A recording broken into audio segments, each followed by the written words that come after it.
My name is Mr. Musser. I'm here at the beautiful Oregon Caves National Monument and Preserve to teach you about some science.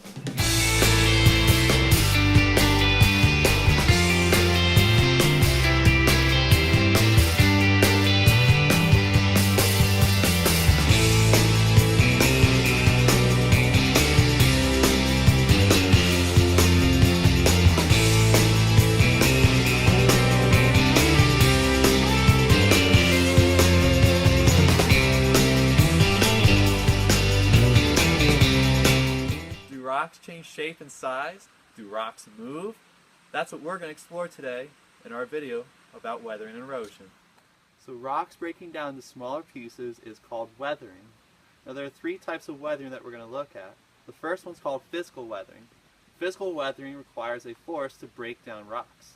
So for example, I'll use the force of this rock to break down this piece of wood into smaller and smaller pieces. However, in nature you don't see people going around everywhere breaking down rocks into smaller and smaller pieces. So what happens naturally? Well, a common example would be water freezing. Water in liquid form gets into rock cracks or faults, and then when it gets cold enough it'll freeze and expand. Now water has to expand when it freezes, so it's going to expand and crack and crumble the rock around it. So this is one type of weathering. We're going to explore two other types. So a second type of weathering is called chemical weathering. This is weathering that is caused by chemical reactions. One common example would be carbonic acid mixing with certain types of rocks. Now, carbonic acid comes from rain falling onto the soil, which then collects carbon dioxide, which then hits certain types of rocks, causing it to weather. So what I have here is some marble, which does react to the carbonic acid. Now instead of carbonic acid, I'm going to use hydrochloric acid. It's a little stronger, and it'll create an immediate reaction. So we have our marble and our hydrochloric acid. We're going to put the hydrochloric acid onto the rock, and you'll see, and maybe even hear, a reaction.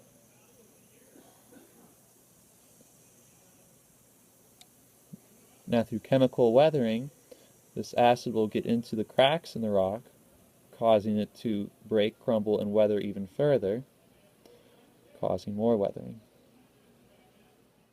So the third type of weathering is called biological weathering.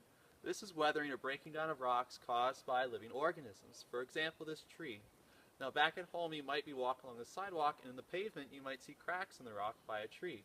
This is caused by the tree roots. Tree roots are very strong, and they're going to be searching for soil and nutrients wherever they can, even if that means breaking up rocks that are nearby.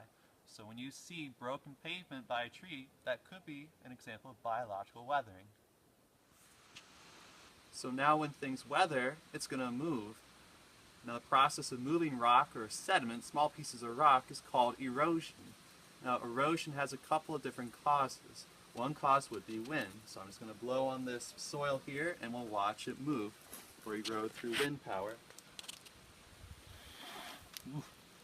Alright, so the soil is moving from one place to another by wind. Another natural cause would be water. So when it rains, it's going to cause the soil to move around naturally. So we'll just pour it down here and away it goes.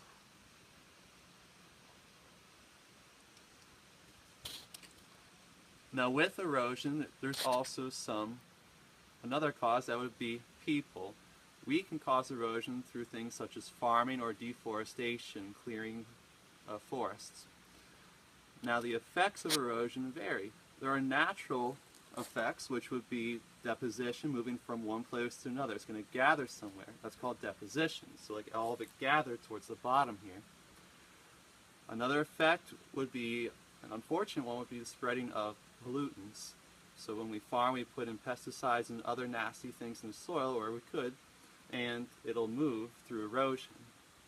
So some natural effects and some not so natural effects that aren't good for the environment. So in today's video we've been talking about weathering and erosion. Now with me I have Ranger Deirdre. Now her uniform looks a little bit different than other rangers here at the park, so I'm going to let her talk for a moment about what her position is and how it's a little bit different from other rangers at Oregon Caves. So Deirdre, what can you tell us about your position at the park? Alright, so I'm here as part of the Geoscientists in the Park program. I'm an intern. I'm here for 12 weeks this summer, and I'm in the middle of getting my master's degree in geology. This is a cool summer job for me. So do you carry the same responsibilities as a ranger? Or I carry a little all, extra? so I do all the same things as all the other interpretive rangers, but I also have to do a project, a special project as part of my service as an AmeriCorps volunteer. So we're making some educational resources for the other rangers. Very, very cool. All right, so Ranger Deirdre, after watching this video, students are now well aware of what weathering and erosion is. Can you tell us about how weathering and erosion connects with Oregon Caves here? Well, Oregon Caves itself is a giant hole in a rock. So it's formed by erosion. It's formed by a few different kinds of erosion. We have a lot of chemical erosion, the rocks being dissolved by acids, and some biological erosion. Some of that rock is being helped along in that process by some plants. You can see some plants at the entrance. Maybe they're producing some stuff that's wearing away that rock. And there's also some physical erosion. Fractures and faults and ice wedging has been increasing the size of the cave, as well as stream erosion. Yeah. So it's great. So it's great to hear all different types of erosion, weather and erosion going on. Should we go inside and see a little bit of it? Yes. All right, let's go. We've got a stream running through the bottom of this cave. It's usually the lowest level of cave at any given point. Gravity draws water down to the lowest point, and it accumulates there. And when you get a nice big accumulation of water, it erodes a little. It knocks rocks against each other and erodes them that way. Little bits of water moving past rock erodes them a little. Maybe it even changes them chemically a little. Maybe that water has some additional materials to break down those little rocks. And you get cobbles, and then gravel, and then sand. Then you might get mud. Things gradually break down. So some physical weathering is nice and slow, like that stream weathering we saw earlier, all the rocks getting jostled around by water. But some physical weathering happens a little faster. Maybe it's a little bit more abrupt. And we got this big pile of collapsed rock in here. Got this nice mature big leaf maple, looks like.